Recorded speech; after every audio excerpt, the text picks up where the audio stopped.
Oi, gente, bem-vindos a mais um vídeo. E no vídeo de hoje a gente vai falar sobre as relações da religião católica que está imersa aí, né, dentro das religiões de matriz africana e que é uma questão que é muito importante a gente discutir, porque eu acho que esse canal também ele promove esse espaço de discussão que muitas das vezes a gente não tem no terreiro, porque acontece é aquilo mesmo, né? Mas antes de começar, já deixa aquele like, já comenta, já compartilha com as suas amigas, para ela também trazer um pouco da opinião delas, que a gente sabe que as nossas amigas são militantes e que elas sempre têm uma resposta para tudo, não é mesmo? Então vamos lá. Estar em uma religião de matriz africana, para muitas pessoas, provavelmente, que já viveram aí em outros espaços, né, que compartilham aí de religiões católicas, de religiões evangélicas, né? Então esses corpos eles já têm uma experiência provavelmente do que essas pessoas pensam, de qual a opinião dessas pessoas, né? Relacionado às entidades ou aos orixás, né? Enfim, basicamente a gente já sabe o que essas pessoas pensam de tudo que a gente faz dentro do terreiro, né? Que obviamente não são coisas boas. Eu acho que tudo bem, porque quando a gente vai entrar nesse contexto de opiniões, né? De dar a sua opinião, de trazer o seu argumento para uma determinada situação, vai muito para aquilo que eu falei para vocês sobre a questão do sacrifício animal, né? Então, assim, a gente tem um costume muito besta de dar uma opinião sobre o que o terceiro falou. Principalmente nesses espaços que, na minha opinião, esses lugares são lugares que influenciam, sim, as pessoas, né? Então, se você for ver, por exemplo, há muito tempo atrás, a Igreja Católica, de certa forma, influenciava muito mais as pessoas do que hoje em dia, mas eu sinto que influencia até hoje. De certo modo, também, se a gente for pensar, toda religião influencia a gente de algum modo, né? No nosso jeito de viver, no nosso jeito de agir, né? De algum modo vai influenciar. Tipo, ó, isso aqui você não pode fazer porque isso daqui é quizila. Ó, isso aqui você não pode fazer porque Deus não gosta, né? Então também não pode também só dar o tiro lá pro outro lado. Tem que dar pra aqui também, pra entender por que isso funciona, como que é assim, né? Enfim.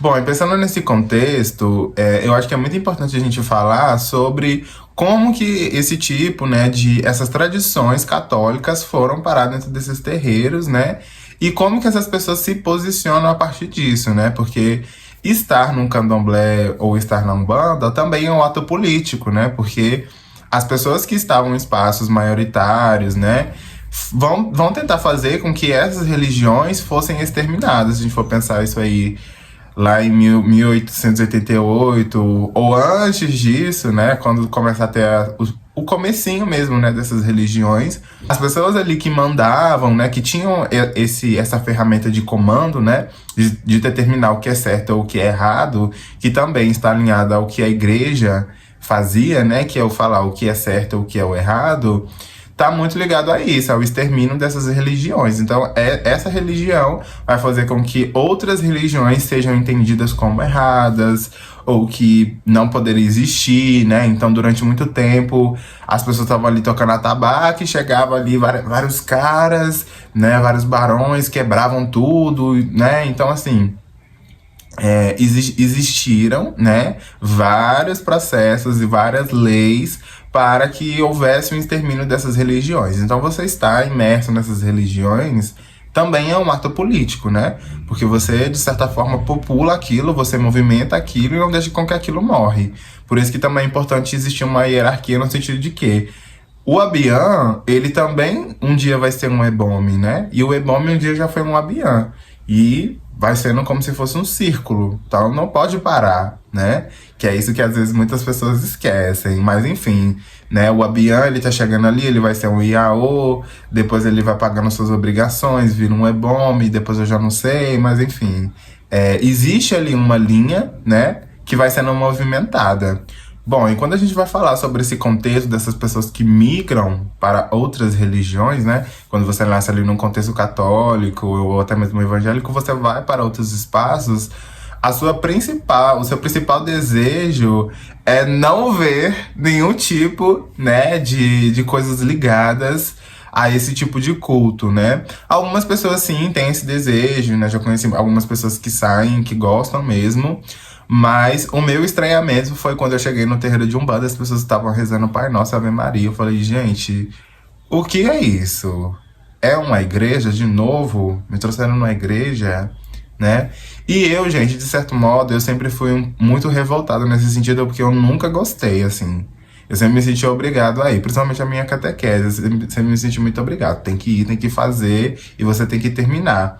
Mas quando a gente vai entender da onde que vem isso, a gente vai entender que vem muito antes de mim, né? Essa questão de ser obrigado a ir nesses espaços. Então, quando você vai ver, por exemplo, essas pessoas que eram dessas religiões, a maneira delas resistirem também era trazer esse tipo de contexto mesmo, para que passasse uma imagem mais passável, né, mais pacífica ali para as pessoas mesmo, ou até para outras pessoas. Então, assim, quando as pessoas, né, quando ali os policiais faziam batidas dentro de terreiros, né, que tinha ali, que eu contei pra vocês lá na história da Umbanda, as pessoas falam, não, a gente tá tocando aqui Umbanda, né, às vezes nem era Umbanda, tá tocando Umbanda aqui, porque se falasse que era outra coisa, parava tudo, tinha que parar, não quer saber, e acaba com tudo, né? Então, quando a gente vai ali na ditadura, né, nesse processo em que as pessoas elas tinham que ter ali um determinado estilo de vida, senão elas eram entendidas como vadias, né, ou vagabundos, você fazer parte de uma religião católica também contava ali alguns pontos, né? E, por exemplo, quem mora em cidade pequena sabe muito bem como é, né? Então, assim, fulano, eu não te vi na igreja, o que que aconteceu, né? Tem isso até hoje, assim, né? Porque você não foi na igreja, às vezes as pessoas perguntam, mas qual que é a sua religião, assim, que eu não te vejo na igreja, né, no sentido, às vezes, eu sinto até que é uma cobrança mesmo, tipo assim, você tá esquecendo de Deus? Por isso sua vida tá uma merda, assim. Gente, não fala isso não. Então a gente vai entender que muitas coisas que acontecem hoje nas religiões de matriz africana foi porque se as pessoas não fizessem aquilo, não ia ter a religião, né? Então, eu particularmente, existem muitas coisas que eu sou contra, né? Que são coisas que não precisam, mas são coisas que culturalmente aquilo se formou naquela religião. Então você vai ver, por exemplo, o sincretismo religioso, que vem a partir disso. Se as pessoas não fizessem o sincretismo religioso, não tinha a Umbanda, por exemplo. A minha principal questão, gente, com a Igreja Católica, eu vou falar aqui pra vocês, sendo uma pessoa negra, tá? É que muitas pessoas pretas que fazem parte dessa religião, o fato delas já nascerem imersas nesses espaços, muitas não param para estudar de fato o que é a Igreja Católica. E isso eu tô falando para além da Bíblia, eu não tô falando de Bíblia aqui. Eu acho que é muito importante você estudar como que essa religião tratava pessoas iguais a você há 100 anos atrás, há 130 anos atrás. Né? Então, tipo assim, quando você vai estudar sobre a história fala assim, olha, se você fosse uma pessoa escravizada lá em 1500 e tanto, 1600, a igreja fala pra você assim, então você é escravo porque Deus quis assim, né? E isso era o mais leve que a gente tem, né? Então tinham muitos processos para que tivesse uma pessoa preta dentro de uma igreja. Várias pessoas pretas tiveram que se movimentar para estar na igreja, para poder cultuar alguma coisa. Então você vai nessas igrejas antigas, você vê para uma pessoa preta ir numa igreja, por exemplo, igual em Ouro Preto, para você ir numa igreja, sendo uma pessoa preta, você tinha que subir um morro. E tipo assim, Ouro Preto é uma cidade que tem 16 igrejas. E a única igreja que é para pessoas pretas, ela fica num morro, gente, é um morro. E vocês falam assim, tipo assim, a pessoa ela tinha que trabalhar o dia inteiro e ainda tinha que ir na igreja, subir esse morro. Gente, e assim, isso é o mais absurdo que você vê dessa situação, né? Então, acho que é muito importante você ter essa consciência. A mesma coisa você ser gay e você olhar, né? Por exemplo, não só o candomblé, mas você olhar Umbanda, você olhar a religião em que você se situa e tentar entender como que essa religião contempla o seu corpo. Como que ela tá falando do gay aqui? Aí, por exemplo, eu conheço alguns casais que eles são evangélicos e eles não podem nem falar que eles são, tipo assim, namorado, meu marido. Tem que falar que é meu companheiro. Alguns tem que falar que é amigo. Então eu fico pensando assim, até onde você consegue adentrar pra você ser aceito, né? E não é uma questão de aceitação, é uma questão de respeito já pra mim, sabe?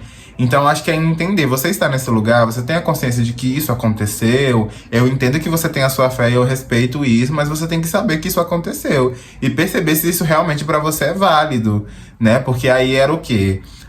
Botava lá as pessoas escravizadas pra poder construir uma igreja e essas pessoas não podiam nem entrar na igreja. Então, tipo, qual o sentido disso? E você vai entendendo várias coisas. Quando você se aprofunda nisso, você vai entendendo. Então, pra mim, estar no candomblé é mais que estar. Também é um ato político, é uma resistência pra mim, sabe? Então, assim, se a minha avó era uma mulher que participava de terreiro de macumba e que simplesmente, quando ela mudou pra cá, ela teve que ser católica, eu entendo que também teve uma pressão, sabe? O fato disso, assim. Também tiveram outras questões que acredito que ela não concordou muito, enfim, não sei o que aconteceu. Mas eu penso também que poderia ter existido isso, sabe? No sentido de que, tipo assim, olha, se eu não for católica, as pessoas não vão me respeitar aqui, né? E a gente tem vários exemplos de outras pessoas que eram pais e mães de santo e eram desrespeitadas, eram presos, eram perseguidos, né? Bom, e durante esse processo de estudo e de aprofundamento, eu fui entendendo também o que que era aí essas imersões dentro. Porque às vezes tem muitas pessoas que entram e quer criticar. Não, porque não pode ter, porque vocês estão se rebaixando. E não é por esse lado, né? E quando eu entrei na Jurema Sagrada, gente, eu fui entendendo que as orações, elas estavam para além de uma religião, né? Que foi aquilo que eu falei pra vocês. A espiritualidade, ela se adapta a tudo que nós enxergamos como algo espiritual. Então, se nós estamos enviando uma energia intuitiva, né, polarizando aquela energia para que ela chegue ao espiritual de algum modo, a espiritualidade ela vai atender aquilo, porque não tem como a gente imaginar algo que a espiritualidade goste, né? Que eles podem colocar uma coisa que tá no espiritual que a gente não, que tá longe da nossa consciência, né? Então, tudo que a gente faz aqui espiritualmente, a espiritualidade ela vai falar, olha, realmente é isso, a gente vai ter que, se a gente quiser se aproximar dessa energia, vai ter que ser assim. Então, eles tentam mostrar pra gente intuitivamente o que, que a gente tem que fazer. Então, eu imagino assim que a oração ela foi criada intuitivamente, né? E isso, de certo modo, foi criando várias coisas, né? No mundo, assim, pra mim, várias religiões. Eu tento enxergar assim. Então, na Jurema Sagrada, para quem tem alguma dúvida, quando a gente está falando de orações, a gente está enxergando a oração de um outro jeito, né? A gente não está enxergando uma oração tipo, Pai Nosso que estás no... Não. A gente está enxergando que as orações, elas são portais. Então, cada vez que você faz uma oração, cada vez que você faz um Pai Nosso, que vai lá em todos os seus chakras, que está protegendo cada chakra seu, cada parte do seu corpo, você entende que você está abrindo portais positivos ou negativos para atrair o que você quiser, né? Então, quando a gente vai fazer esse aprofundamento no que é um mestre, no que é uma mestra, que a gente vai entender que eles eram benzedeiros, né? Pessoas de grande conhecimento de cura, a gente entende também que eles tinham os modos de fazer as próprias rezas deles. Então, quando você fala... andarei vestido com as armas de Jorge, que meus inimigos tendo pés não me alcancem, tendo armas não me peguem, tendo um negócio assim, mais ou menos, que eu não sei todas. Isso, de certa forma, você tá polarizando uma energia, né? Porque a Jurema Sagrada, quando você é batizado, a Jurema Sagrada, ela polariza ali em você a força da fala. Então, tudo que você fala enquanto um médium, né? Que isso já é do médium mesmo, o médium que tá em desenvolvimento. Tudo que você fala começa a se tornar verdade. Então a gente tem que tomar muito cuidado com as coisas que a gente fala, as coisas que a gente deseja, as coisas que a gente determina, né, com a nossa boca, porque existe um chakra aqui na boca, né? Então tudo que você fala, você tem que tomar cuidado, né? As palavras que você fala, as coisas que você evoca. Então não é muito bom ficar falando palavrão. Enfim, tem muitas palavras que não são muito boas de você falar, mas existem um momento certo de você falar elas também, né? Ali quando precisar fazer uma demanda, um negócio, pode falar que é gostoso. Então quando você entende como que essa religião ela tá enxergando isso, como que ela traz isso, né? É muito diferente. Eu só sinto que às vezes, principalmente na Umbanda, eu sinto que as pessoas elas têm a necessidade de justificar alguma coisa. Então, tipo assim, tudo que a gente faz no terreiro precisa ser justificado. Se a gente tem aqui uma imagem de Oxalá que está sendo substituída por Jesus Cristo, eu sinto que isso já é uma justificativa. Tipo assim, olha, a gente vira com Exu aqui toda semana, Mas tem a imagem de Jesus Cristo, olha aqui que gracinha. A gente fala do diabo, mas a gente também reza Pai Nosso, Ave Maria, né? Então, eu sinto que isso às vezes está num lugar de justificativa que não cabe a ninguém, sabe? Por isso que quando as pessoas me perguntam, tipo assim, ah, mas na sua religião fala de Deus? Eu falo, não, não fala. Fala de Exu, fala de Orumilá, fala de Obatalá, mas desse Deus aí cristão você tá procurando, querida, não tem. Porque aí é outra coisa. Pra mim, assim, é muito diferente falar de Jesus Cristo em outros lugares e falar na igreja, pra mim. Mas a gente tem que entender também que a igreja, por ser um lugar muito santo, também é um lugar de muitos feitiços.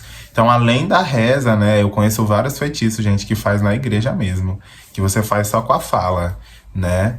É importante a gente entender e utilizar isso ao nosso favor, né? Porque é aquilo que eu falei, quando a gente vai estudar essas religiões, a gente sabe que essas pessoas foram, de certa forma, silenciadas em muitas situações, a gente tem que pensar também o que elas faziam para dar uma volta nesse tipo de silenciamento, né? Nesse tipo de epistemicídio. Que era o quê, por exemplo? Ah, não, a gente tem que ir na igreja, mas tem um feitiço muito bom que eu vou fazer mesmo lá na igreja, ninguém nem vai saber.